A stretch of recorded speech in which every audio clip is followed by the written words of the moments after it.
Hello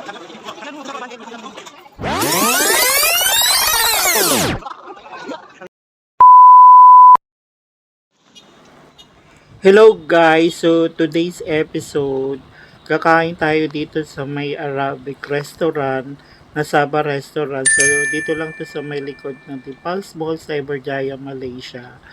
So from dito sa likod ng Cyberjaya Mall and tatawid ka lang sa kabilang kalsada. So andyan.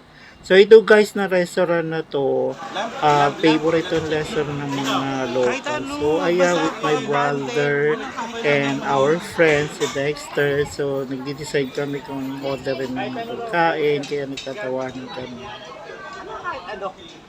And guys, dito, itong restaurant na to, hindi to nawawalan ng customer. So lagi itong puno. So bago ka pumunta dito, magpa-reserve ka.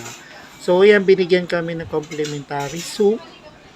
And then, ito yung mga order namin. So, mulawa bread, medium size. And then, yung hummus.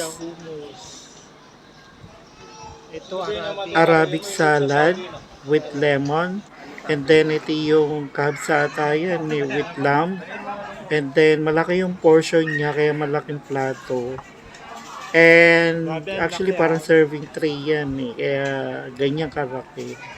And then of course, ito yung mga sauce na binigay sa amin. So ayan yung mulawa bread. Didip mo siya dun sa sauce together dun sa hummus. And then ayan yung pinoportion namin. Kami ng extra plates para kanya-kanya kami kuha. So parang mukbang style siya guys pag kasi kumakain ng mga Arab. Kaya doon sa malaking serving plate. And ayan, so I like yung sauce niya. And then yung luya, haba, green. Sarap yun. Then, nakakatuwa dito guys, kasi especially kapag Ramadan, itong restaurant na to, lagi puno.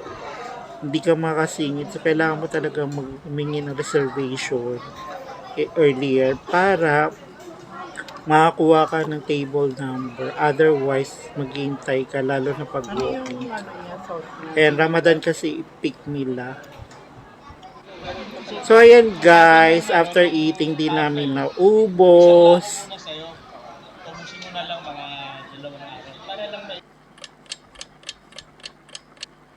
And then since di namin naubos, pinatapaw namin yung aming natirang pagkain.